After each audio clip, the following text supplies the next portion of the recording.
Hello and welcome to Springboard, your virtual university. My name is Albert Ocran, matriculating you into Ghana's foremost developmental program and the place of convergence of the greatest minds since 2008. Springboard is brought to you by the Springboard Roadshow Foundation and proudly sponsored by MTN Pulse, the Enterprise Group UMB Bank, with media support from the Multimedia Group and the graphic business.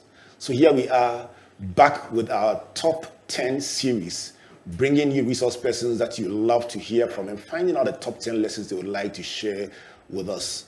By the time you graduate today, you will have found out the top 5 lessons or learnings from my guests who I've known since primary school, and even more importantly, their top 5 prescriptions in their ideal Ghana, the country we all love and look forward to building. My guest for today, Brigitte Dzogbenuku, the founder and executive director of the Mentoring Women Ghana. Brigitte, good to see you. Good to see you too. It's been quite a while. I know. I know that I've been on Springboard before a long time ago. I remember when you were in Osu Presby. Yes. And I'm happy to be back. We've advanced. Now it's a lot of technology. I know, right? You know, well done. Thank you very much, Brigitte. And I speak for the several people, especially the young ladies who look up to you, and to say that for many people, they relate to you on one part of your life and think that is all that they know about you. So for the benefit of those who are coming from the various hats Brigitte has worn, let me say that with a limited edition, Brigitte has been a sportswoman in the school days. You remember that one? Yes. Then a certified empowerment trainer, a beauty queen, corporate working with Anglo Gold at a while. At a point. Before it became known as Anglo Gold, it was Ashanti Goldfields in Tanzania. Johnson, that's yes, where I worked. right. Yes. And then also for 12 years as general manager of Aviation Social Center, yes, where I played tennis with you and I lost. Oh, you did? Oh, yes, I remember that wow, one very well. That must have been the very few times I won. And that was the last time I came there. Then also vice presidential candidate for a political party. Then you've been a champion of women's enterprise, doing some fantastic work. I remember the one in the Volta region with women doing palm oil, beautiful project. And then now doing work with mentoring young ladies. Do you feel sometimes as if you've lived 2 full lives in one? I don't feel that I've lived enough. There's so many things you dream of becoming, and you're asking yourself, how much more time do I have to become those things? So yes, I thank God that I have come this far, but there's still a lot more I want to become or to be, and I hope that I'm taking the right steps to get there. I'm curious to hear about your lessons, but I mean, growing up, did you ever think that this would be the canvas of your life? No. You know, you grow up and you're influenced by your environment and your surroundings and what you are taught. So you see your life in a certain way. You finish school, you'll probably meet someone, you'll get married, you'll have a family, you work a corporate job, yes, and on and on. And there are people whose lives are like that. But I think that we all have different callings and for different purposes for which we are here. So then you get it. I mean, I never ever thought that I would be vocal to the extent of going into politics. Never. I was one of those. I'm not. I used to shy away from conflict, but I find that I am there. And you know, today I was listening to a radio station when they were talking about Jacinda Ardern, who has retired, if you like, from active politics in New Zealand, and she was prime minister, right? And she did it her way. And I think that you can do politics your way. And that is it for me. I hope I'm not pinching from the soup before it's served, but talking about that one and everybody having a life of their own. One of the things that we share in common is having fathers who have military antecedents. And I found that when Anita Eskin came on the show, she also had the same. And I've interviewed quite a number of people who are military children, if I may say so. Is there something I can pinch from that chapter of your life, growing up, having a father who was in the army at the senior level? Yes. Give me an idea. I think that growing up, look, those of us who grew up as children in the military are very unique. I don't think we have actually given it attention. We are first generation military children. Our parents were the first to be enrolled in the military, and their children, we are their children. We are the first generation of children who grew up in the barracks. I know that there may be one or two who are older than us in a previous, but there aren't many.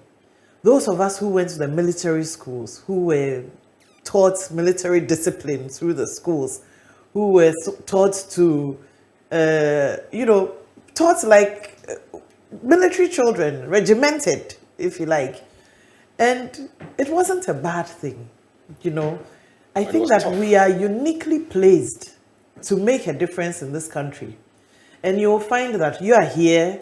There are some in the media, Kwame Safakai and the likes like that. Yeah. You just mentioned Anita Eskin.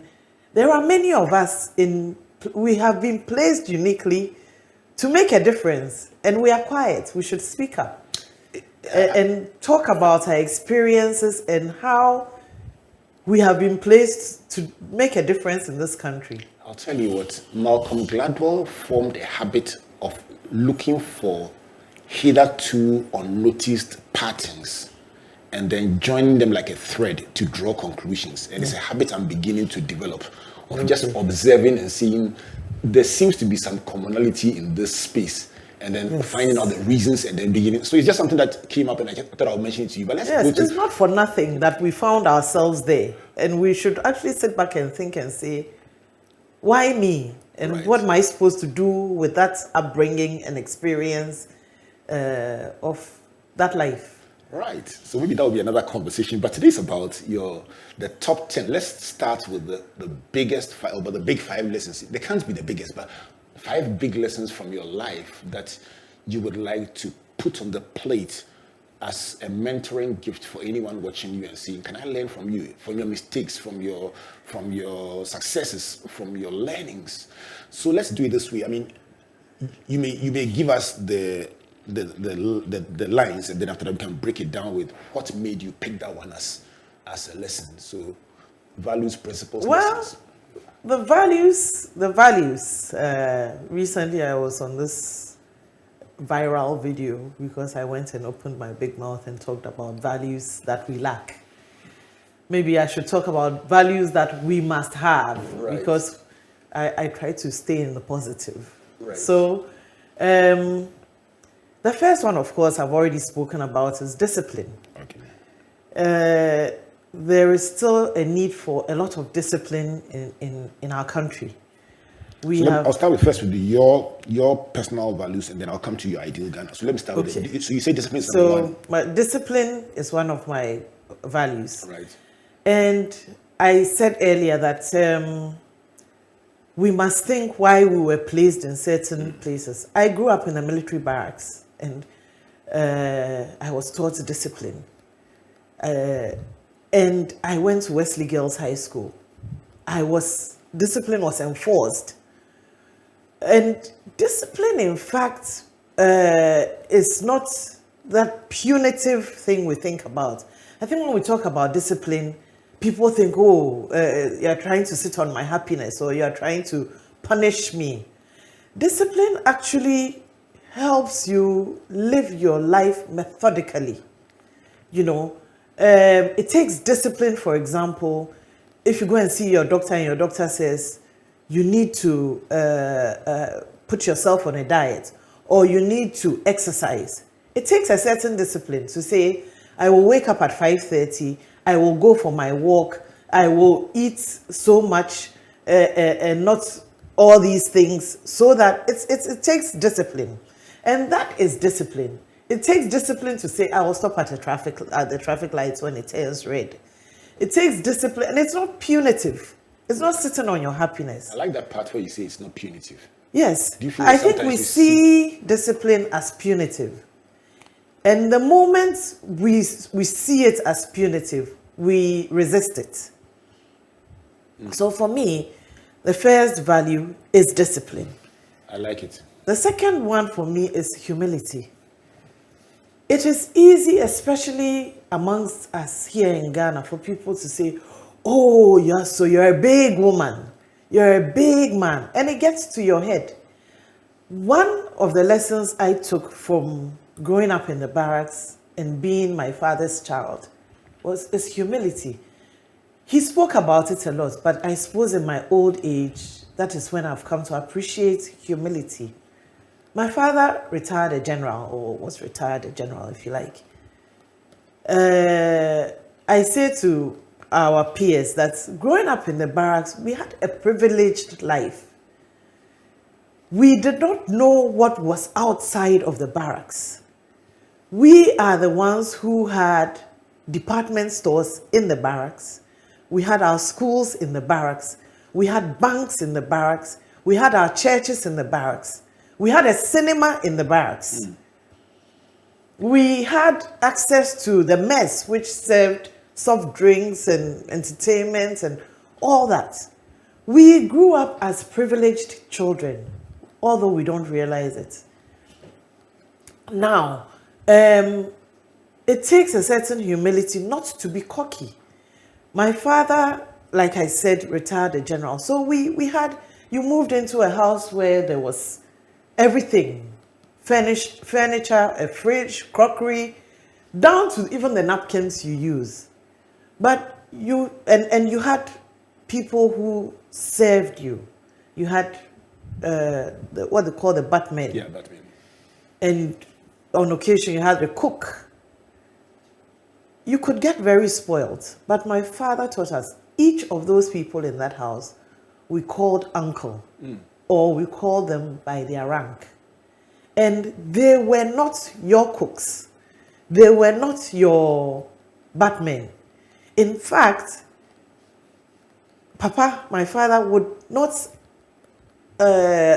countenance you giving your clothes to them to wash. They were not yours. We were taught to be humble.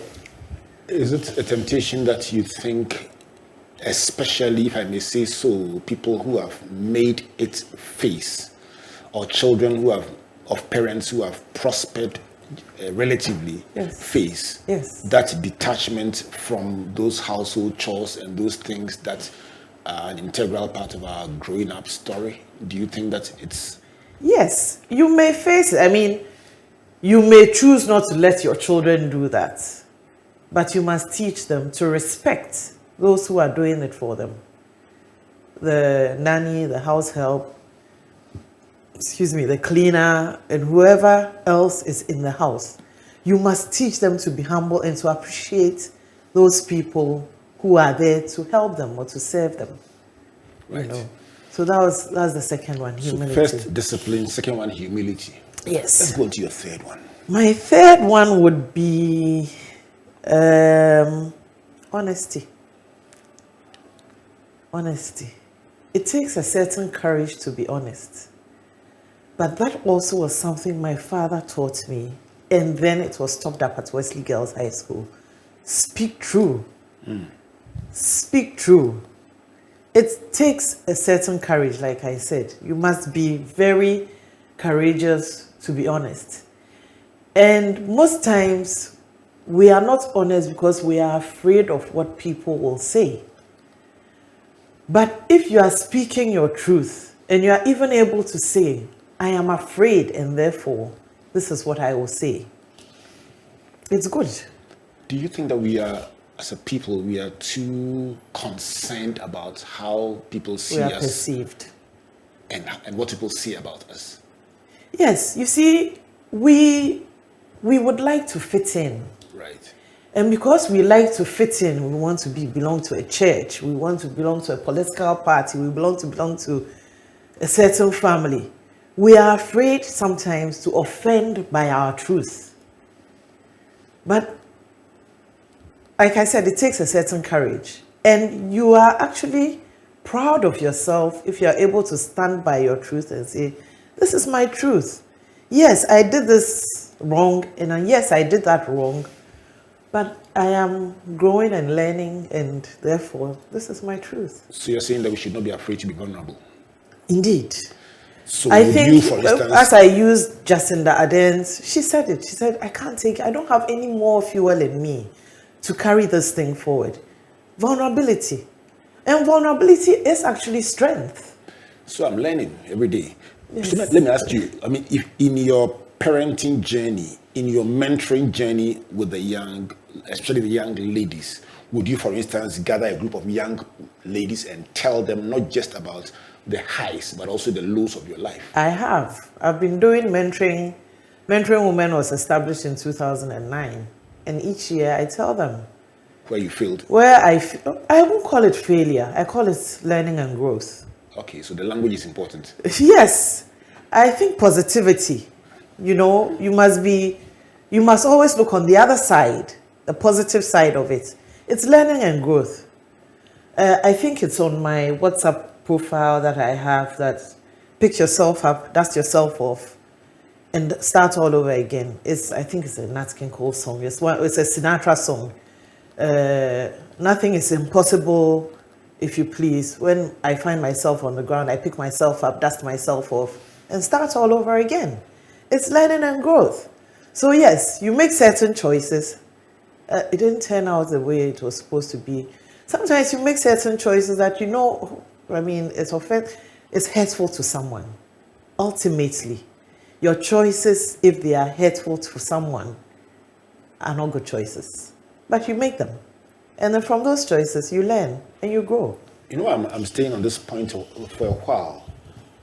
There are several people, especially young people in our travels around the country, that start life with great aspiration, that stumble because they messed up one exam, some relationship went bad, something didn't go as well as they would have liked, and they have people ramming it down. They are reminding them always of how they didn't make a certain standard that they were supposed to have attained, and sometimes just the courage or the strength to say I am rising above that setback and moving on is not there. You are saying that they should treat them as learning and growth. Learning and growth. If you remain where you are, it's failure. I say, and it's one thing I was going to talk about, I'm in a process of growth. I have not arrived. I am growing every day. Every day I face new challenges. If I'm able to surmount them, I grow. Even if I feel I'm not able to surmount them, I learn that next time you don't take this step or you don't take that step. It's growth. And there is nothing like perfection. Nobody. That's a human condition. We are all in a process of learning and growth. And if you do not recognize that, any living thing that stops learning or stops growing dies. If we take our lives like a tree that is growing, each day, each time, the tree is branching off somewhere or other. The rain comes and beats down on it. The sun comes and shines on it. The tree is growing towards the sun. So the tree has a vision. But some storm will come and break a branch off. Then you see that the tree starts growing in that direction. But it will still continue towards the sun. Barracks girl, athlete, leader, mentor, frontline. Have you ever sat down one day and cried and felt helpless? Oh, indeed. Tell me about it. Oh, many times.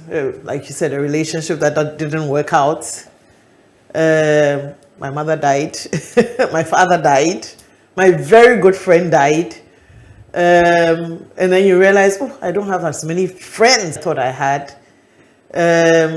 Life doesn't turn out. You're broke. I'm sure in this month, I didn't get a haircut, thank God. But you're broke, right? You cry.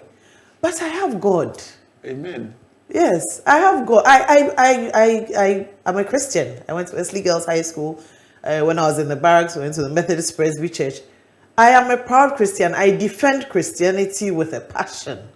I find a lot of people these days, my friends on social media, bashing Christianity. I know the good it's done for me. Amen. I know the good is done for me. So I don't care that somebody who is my friend is bashing Christianity. Feel free. It may not have done any good for you. I know the good is done for me. And I love it.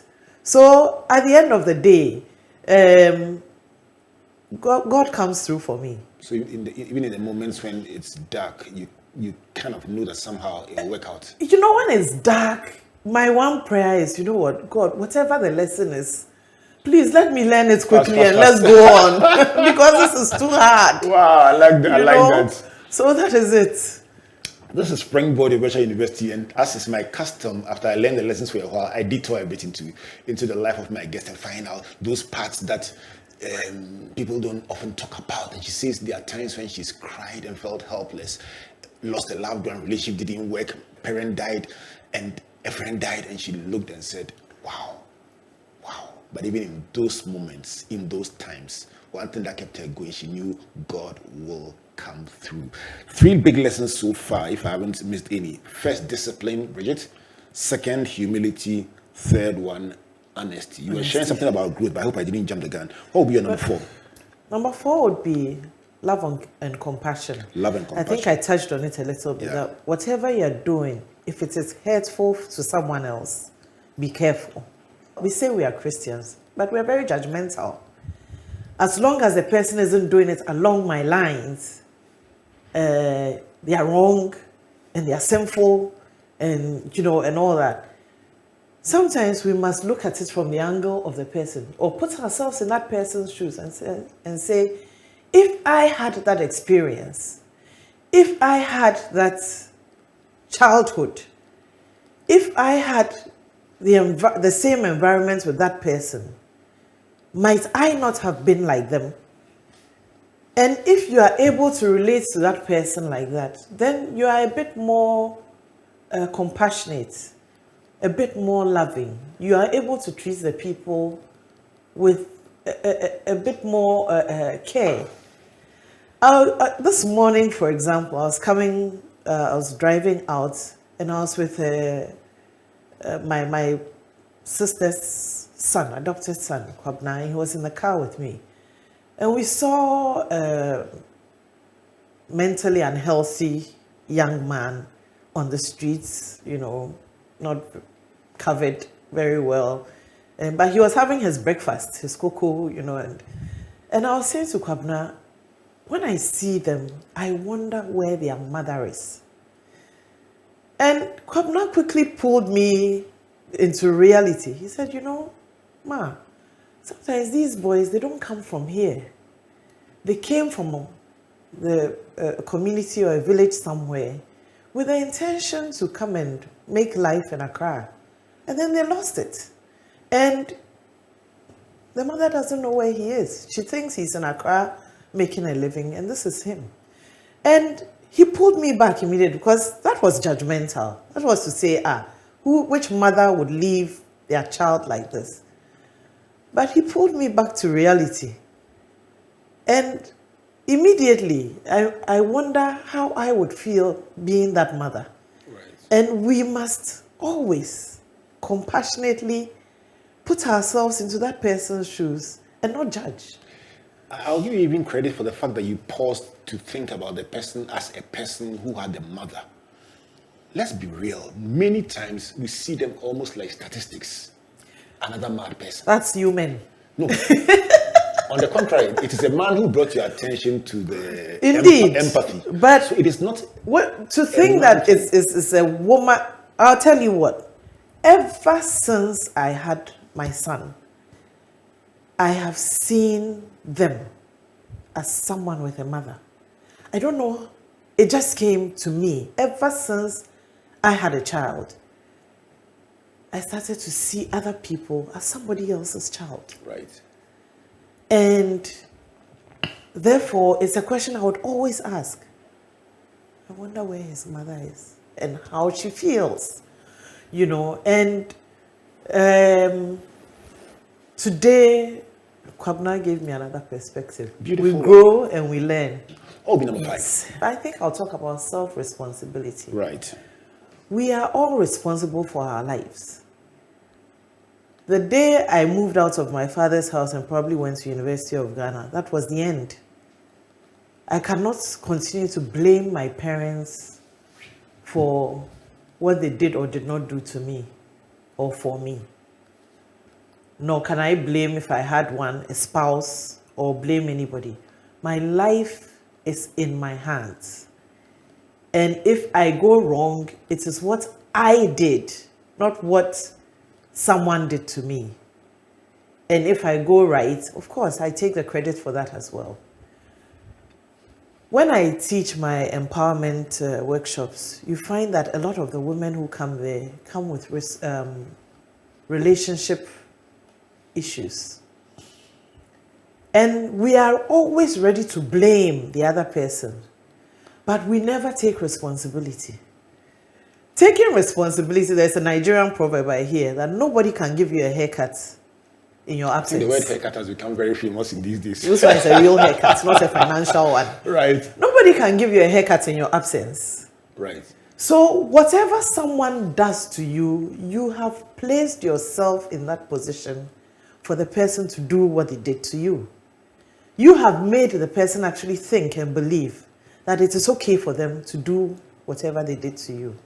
So you can continue blaming that person and you will make the same mistake. But if you look at it and say, I placed myself in this position and therefore, what do I do next time? What impression do I give of myself so that this is how this person can treat me or people can treat me? There's a saying that if you put yourself on the lower shelf, you won't be bought. You must place yourself. It's like a supermarket. You go to buy. It's the things at eye level that people see. Right. We are very reluctant to bend down and look at those on the lower shelf. So you must place yourself at the eye level, at the same level with whoever you want to, or you want a certain respect from. That would mean, yes, giving that person a certain level of respect and expecting the same in return. Placing that person at a certain level of trust and expecting the same in return. Right. And like I said before, you may do that and it won't work. But it's still worth doing. But it's worth doing and it's learning. This is Springboard, your virtual university, and my guest for today is Brigitte Dzogbenuku. Brigitte has several different things she has accomplished, but I will stick with she being the founder and executive director of Mentoring Women Ghana. So Brigitte has been sharing her lessons of her life with us with some bonus lessons, but she's mentioned discipline growing up in the barracks and how it was taught, and going to Wesley Girls and how it was enforced and how it has followed her throughout her life. And she says discipline is not punitive. It helps you to stick with what has been prescribed for you, example, by your doctor or by the law, stopping at traffic lights. Number 2 is humility. And she says, even growing up in the barracks, you learn to call those who serve your dad uncle, and by their rank, instead of saying is a cook or a batman. And she says 3 is honesty. It takes courage to be honest. And even when you talk about the things that didn't go well, share them as part of your learning and your growth. And that is being honest. Number 4 is about love and compassion. She says, treat people with respect and don't be judgmental. Be more empathetic towards people in relating to them, and you will be able to relate to where they are in life and get the best out of them. Number 5 is self-responsibility. She says, hey, stop looking at that parent that should have done this for you or that other person that could have been more supportive. Look at yourself and where you are as a result of your choices and rise from there and move forward. Your bonus, I like the Nigerian proverb about nobody giving you a haircut in your absence. It's lovely. In fact, I started thinking about my hair right away. And then the bonus ones, growing every day. She mentioned faith in God. She mentioned learning every day. I'm going to go for a break. When I come back, Brigitte ran for vice president of this country. She may not be president, actually. I missed that one and ran for president. Forgive me. Charlie Martin will post it. It's okay. She ran for president of this country. Let's find out from her what would be her ideal Ghana. If she's not in Jubilee House, at least let's find out what she thinks we can do to make this country great and strong. Please don't go away.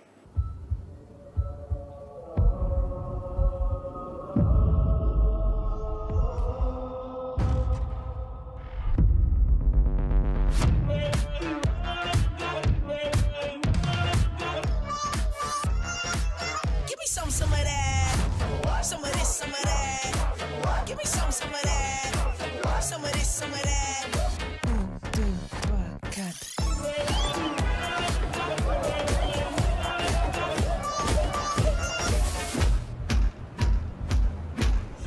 One, make you melt like the sun. Two, I can make it all about you. Three, you should make it all about me. Four, yeah, I think I like that more.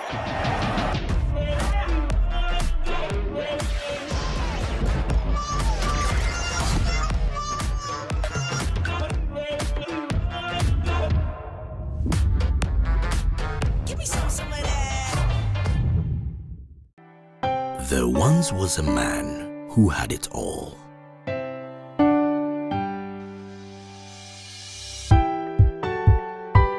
He had skill, he had charisma.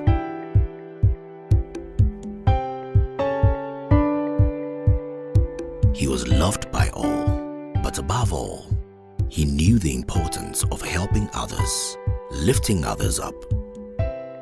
He knew the importance of giving other people an advantage so that they too would use that advantage to help others. All you need is that advantage that sets you apart from the rest.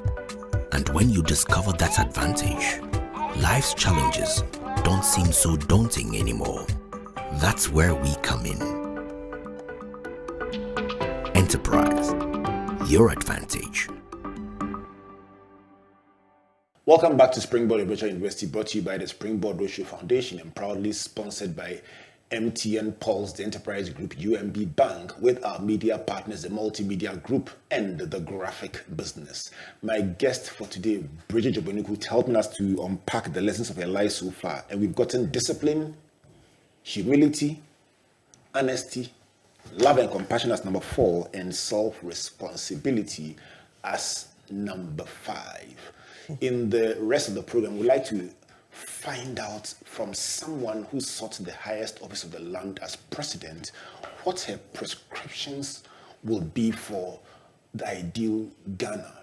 Pick your iPad, your phone. Let's continue this conversation on social media. Let's engage with the hashtag my top 10 or my ideal Ghana or my life lessons. Let's have this conversation. Brigitte, what would be your number 1 prescription in your ideal Ghana? Not in any particular order. Number 1? Well, my number 1, and in this order being number 1, would be gender.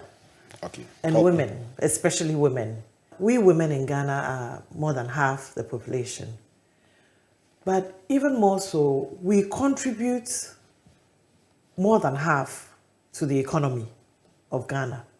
When it comes to leadership in Ghana, we are sidelined, we are put aside.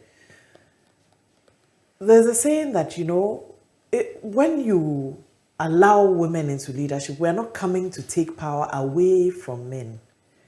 We are actually coming to complement for the good of all of us, for everybody, not just for women. Seeing that we command or we contribute more than half to the economy, or whatever amount it is, however much it is, should we not be allowed into decision-making positions so that we can actually make a difference? When we were talking a few minutes ago, you mentioned about, people see statistics. The interesting thing about us women is we don't see statistics, we see people. When we go to campaign, when I went to campaign and there was a crowd, I saw people with livelihoods and needs.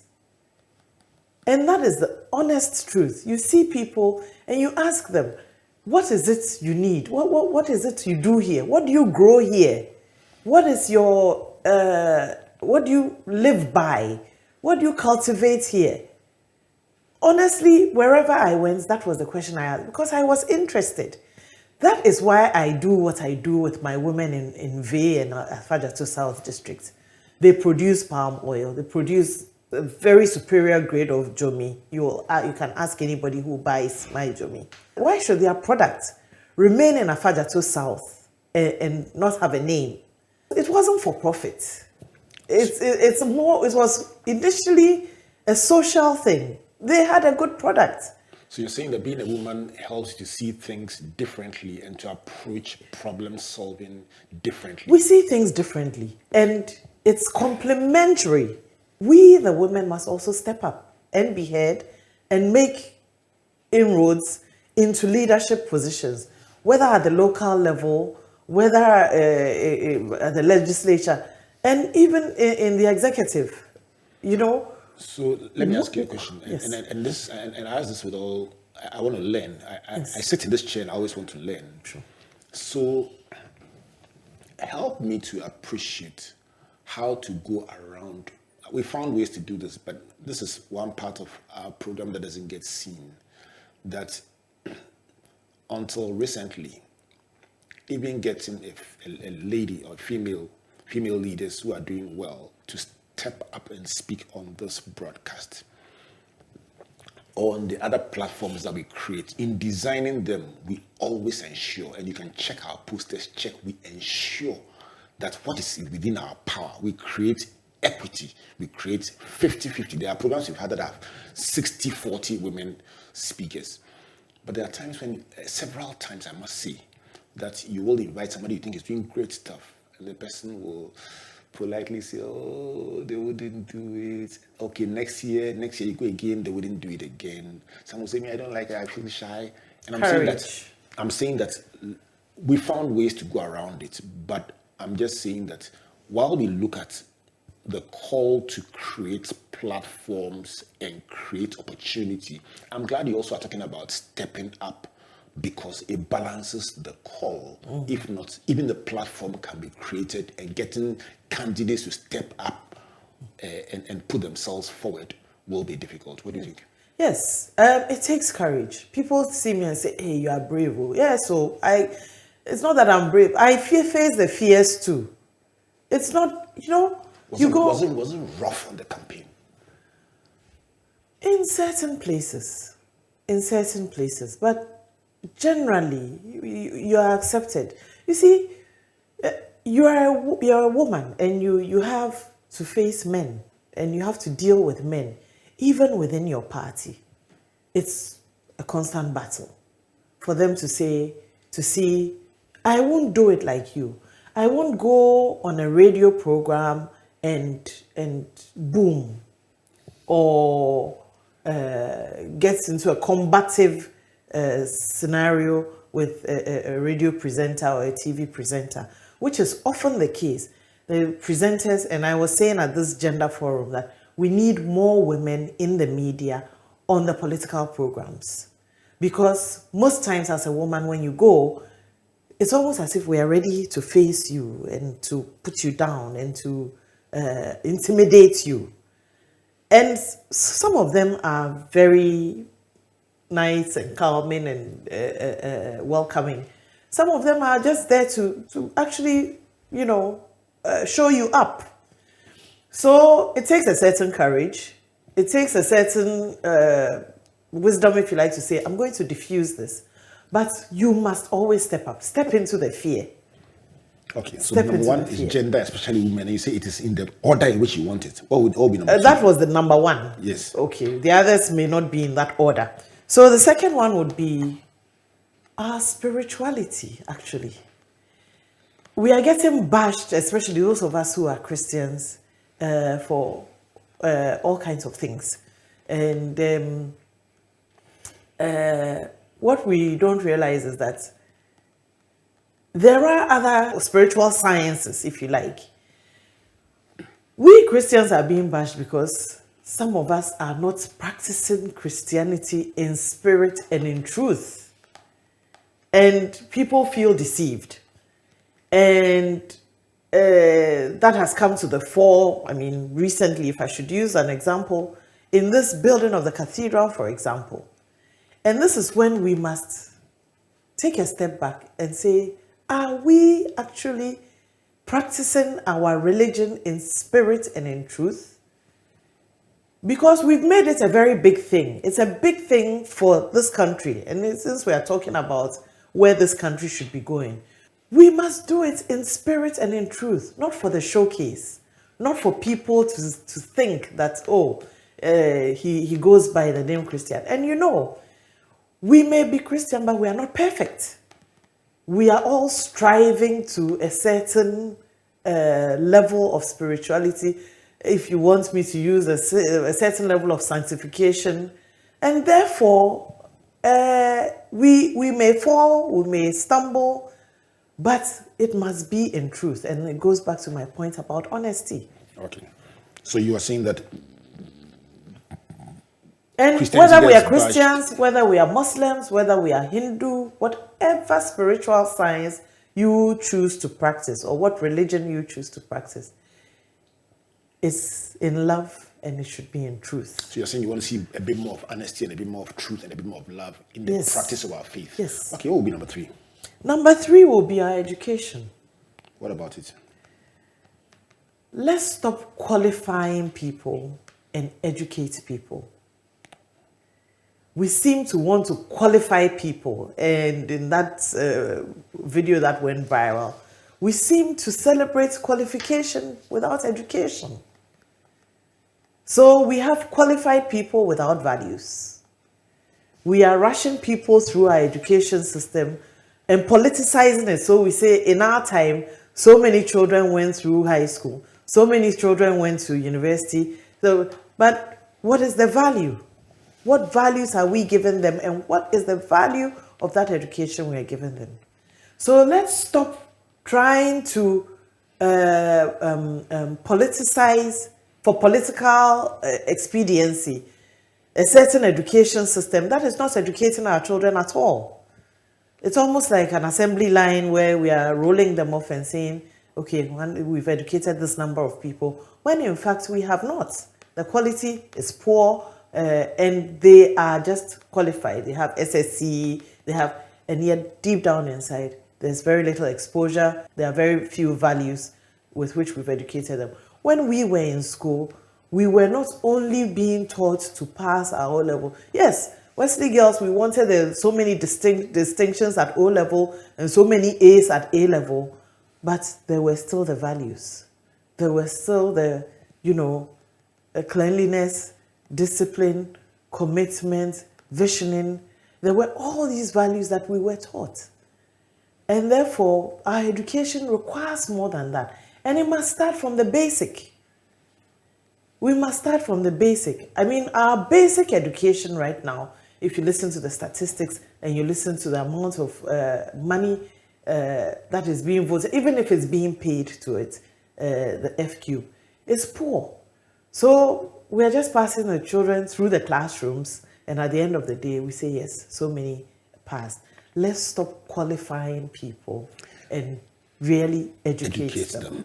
All right, so the first one is gender, especially women. Second one is our spirituality. You say you want to see more spirit and truth. And third one is education. You say, let's stop qualifying people and let's educate them. What will be number 4? Your number 4? Number 4, as I said, not in a particular order, but our economy. You see, we have oil. So, and we have cocoa, and we have gold. But those are the big or the higher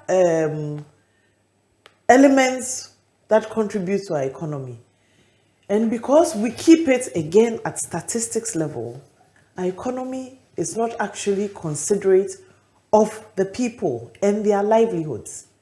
And if we really took the economy down to the people in the communities and their livelihoods, we would be doing much, much better. In every area of Ghana that I have gone, everywhere I have gone to campaign, they have a microeconomy. Everywhere. I mean, I talk about my women in Afajato South, but there's so much more in Afajato South. there is tourism. There are other crops that can be processed. I remember when I was campaigning in Navrongo in 2020, I had a young lady stand behind me, a noisy young lady, and she was well spoken. She spoke very good English, but she was noisy, agitating behind me. So at some point I turned around and I said, "What is your name?" I can't remember exact name. She said it must have been Florence or something like that. So I said, "Oh, Florence, okay. What do you do?" And she said, "I'm a nurse." And I said, "Oh, you're a nurse?" And she said, "Yes." And I said, "Oh, so you're in the general hospital here?" And she said, "No." And I said, "Why?" And she said, "Well, I qualified 2 years ago, but I haven't been posted, so I'm at home." So I said, so how do you eat?" And she said, "Oh, we farm." I said, "What do you farm?" She said, "Oh, maize and millet." And she said, "Yes, so in the rainy season, we farm our maize and millet, and in the dry season, we eat it." Wow. Microeconomies in the districts and in our communities satisfy those, but we have not invested in them. We are looking at the big macro, gold, cocoa, oil. Yes, it will feed the macro, but down there, where our women, all they want is to educate their children, is to make sure they are healthy, is to make sure they have food to eat. We need to pay attention to that and add value to that. Everywhere you go to beyond Dambai, it's yams. I mean, and they have large yam. We haven't paid attention to the road there. Let me put a microphone in your hands, Yes. and the attention of the nation towards Brigitte, and help me to appreciate, what do these people want? They just want to eat. They just want their daily bread. They want their shelter. And they want their children educated and healthy. What do they want leaders to do differently? Invest in their economies.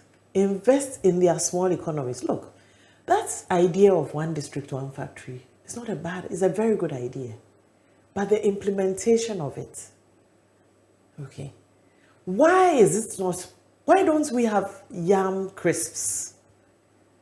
Why don't we have a factory in Dambai or Nkwanta or one of those areas where we have yam crisps, so that when they have harvested the yam and even the roads are impossible to ply to get to Accra, and you see all these yam trucks, broken down because of bad roads, the yam won't go rotten. Talking about yam, I saw a video a friend showed me yesterday of how much yam he had harvested. I saw John DeMello's video as well, trying to take charge himself of the distribution of his end product after all the hard work done farming.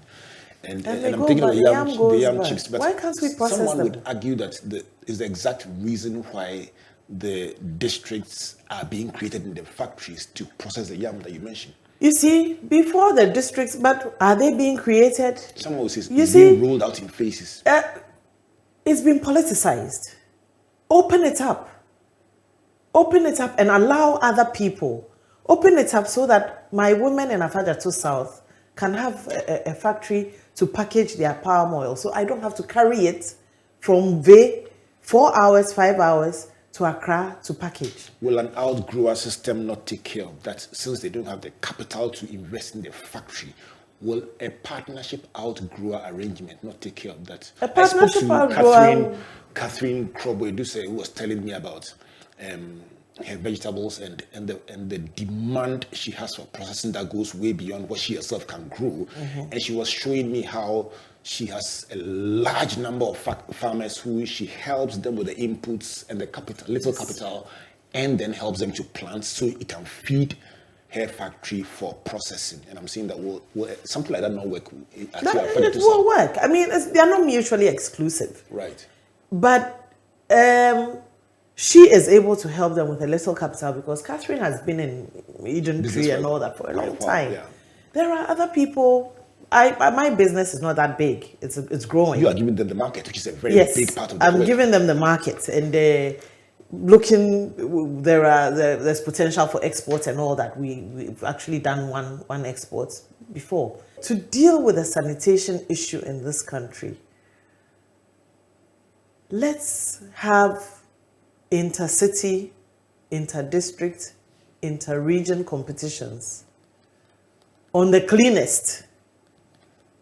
I can nominate the capitals. I can tell you which one will be first, second, or third. You never know. It will change. Based on my travels, I will tell you as it exists currently. So As the it competition will exists change it, currently. but my candidates, easy grab. As it exists If I currently. say it, I'll get troubles. I won't say it. But you Well, mentioned one of them already. You haven't been to V, so I can tell you that Ho will definitely be in the top 3, but I won't mention any other one because I'll get trouble. V is my hometown. Okay, it's Apaja close. South. It's Well, close. I love Apaja too. I've been there. Yes. Beautiful place. Let's continue. You So know. you want us to create a ride on our competitiveness to create intercity, interdistrict, interregional cleanliness competitions. Yes. Sounds interesting. Yes. I think it's the nicest prescription so far. I keep saying that would be the solution. We will clean. You know what We I- will clean until we sweep the dirt. You know what? I think it's real. I think it's so real because I'll tell you why. I posted one day and said, okay, so this year I went around to all the cities. At that time, I won't mention which one was the lowest because even now, when I say it's posted, get upset. But the 2 cleanest cities were Ho and Sunyani. So I said, this is fine. And they look alike. And I said, so this is finals. Let's see which one of them is the cleanest. Come and see postings. Come and see postings. Yes. People defending their original capital and say it's the cleaner one. And it was just a simple post. I said, me, Albert, I traveled around the country, went to all regions this year. So these are the 2 cleanest. Which one is cleaner? Come and see the passion. Yes. So I have a feeling that this your idea will work. It should work. And it doesn't sound like anything that will cost a lot. No. You look. I even vote if it the best of your 5 put the ideas. school kids, even if you put the school kids and the churches and say, because of this competition, please, churches and school kids, help us. We want to win this competition. We will clean Ghana until people will start looking for dirt to clean. You know what you've won? This is the best idea so far. I'm telling you, it's just so doable. Vote for me. And you don't need that. All right, so my friend Brigitte Dzogbenuku has been with me in the past hour, helping us And to of course, unpack- stop galancy. Hey! Sorry, but I had to bring that up. Stop They call that one galaxy. the bonus point. Yes. Bonus point. Still on the environment. But I tell you what, Brigitte, I think this last point is very doable. And I always look for that one thing the person says that you say, listen, you don't need any foreign donor to do this one. We can do it just with a bit of inspiring the people and challenging them. Your thoughts, Brigitte, over the past have been 1. Your life lessons have been 1, discipline, 2, humility, 3, honesty, 4, love and compassion, and 5, self-responsibility. Which one is your favorite? Honesty. Honesty, okay. Then on your ideal Ghana, your first is gender, especially women. You say you hold up half the sky, and so we should make a conscious effort to allow more women into decision making. And Not leadership. allow us as much as Empower. women also, let's step in. Okay. There's a saying, if I should cut you, Shirley Chisholm, she ran for Congress. She was a congresswoman, a black African-American congresswoman in 1968, I think.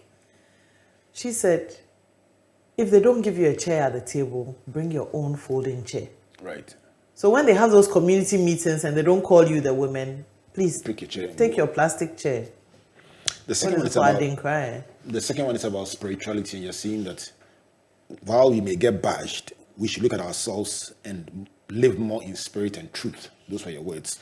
The third one is about education. It says stop qualifying people and educate them, and don't politicize the system and bring people out like a mass production without Assembly exposure line. and values. Yeah.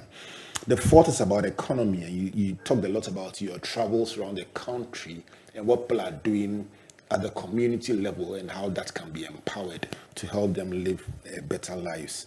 And, and the final one has been about sanitation and environment. And you say, let's just ride on the competitive nature of Ghanaians to create city or town, intercity, district, and regional competitions on cleanliness, and it will get people to rise up and do it. I think that that's a very beautiful point, Brigitte. Not to say that the rest are not, but that's something I really can relate to very, very, very much. And I want to say a big thank you to you, Brigitte, for making time with us. I hope you've enjoyed this conversation. I have very much. Please look into this camera, and for the benefit of all those, if even the men don't listen, you have half of Ghana's population who are holding the sky. Yes. Charlie, as well as many other young men too who are listening to you, and all our listeners and viewers are listening to you. Just speak to them and tell them something, especially in these uncertain moments. Give them a word of inspiration for a minute. Well, we are in very difficult times, everybody. But I think that this is where you must draw on the little strength you have. I don't think that we can do it by ourselves. Those of us who believe must rely on God, but also rely on ourselves. Self-responsibility. See where you probably took a wrong step. Take it as learning and take it as growth. We are all in a process of learning and growing. There are no failures.